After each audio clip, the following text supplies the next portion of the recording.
Okay, the third video is the how, and obviously the third step. Customers, what are you offering them? And then what product are you going to sell them? Now, there are percentages. Obviously, someone coming into a store or into your business, the amount of people to get through the door in order for them to have a look around your store and then to buy, there is a mathematical percentage. When it comes to, basically we all use 2% are going to buy, 4% are going to come in the door of whatever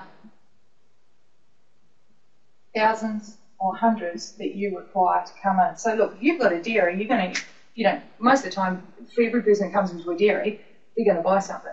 So it's totally dependent on the products. They're coming in here to pick up the milk and the bread, so their conversion rate is really high. Their location, and depending on their location and how convenient they are, people are going to bypass them in the week because they're going to work and go to the supermarket because it's less expensive. But in the weekend, when they've forgotten to buy the milk, that's when the corner store is going to obviously make some sales. So it's all about location for them. So there are other steps within the formula. But really, how many customers come in, have a look at what you're offering, and then they buy something. So it's no different to on the web. Customers are commonly called traffic.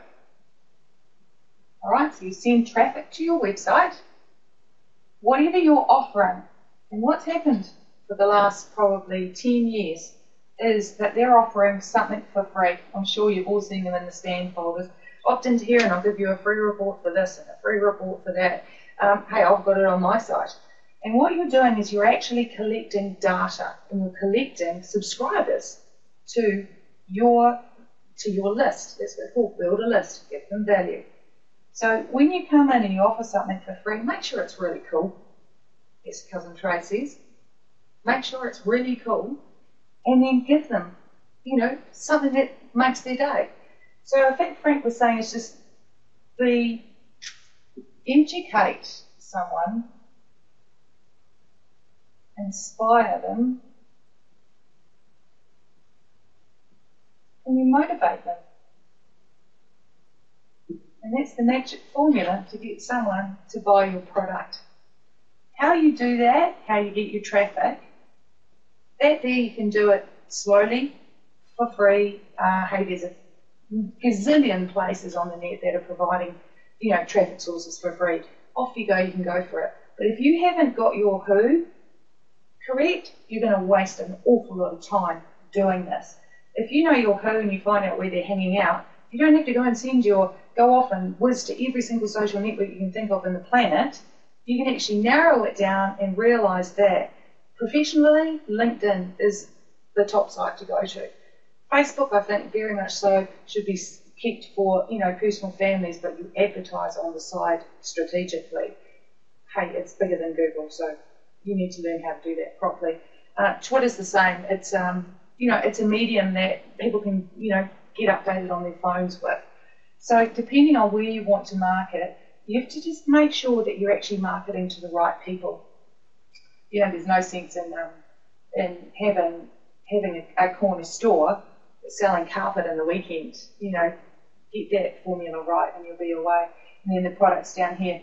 So in the how part is you get a set of customers in, you're giving them something that educates, inspires and motivates them, they're more likely to buy your product. Getting them in though, there are two ways. You can either choose to go with the brand of a company.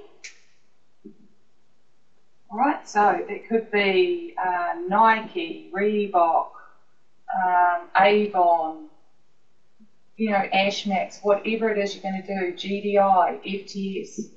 So you can choose to go with the brand, or you can choose to go with yourself, me.com. Now, what I like about me.com is you actually can offer your customers something that educates and inspires, then the product you can sell can be changed out. And that's what I've always loved about 15-hour work week especially, is it's all about a business system, and it's using systems, you know, like what I've been teaching in the last couple of videos. It's building systems, and you can actually put in a product, take product out, you know, things happen. Suppliers don't do what they're told, you know, they aren't providing what you want, they have problems, they fall over. But if you are always marketing me.com or your company name, which you've had and you've spent a lot of branding time with it, but at the end of the day, behind that is me.com. So being the director of a company, you know, you look into a company, you always go behind that company and you find out who the directors are, who the shareholders are, and who's the management team. And you choose on the management team of that company as to whether or not you do business with them. So, you know, think about that when you're considering doing any type of business transaction. It's the management team. You know, it's not to do with the brand, because one brand in one city might be fantastic and in another city not so good. So the only thing behind that is the brand could be fantastic, it's who's managing the brand. So behind me.com, you can move your product in and out as you want, using your company name. Make sure you're branded behind that company name and that you are there adding value constantly. And that's the helper.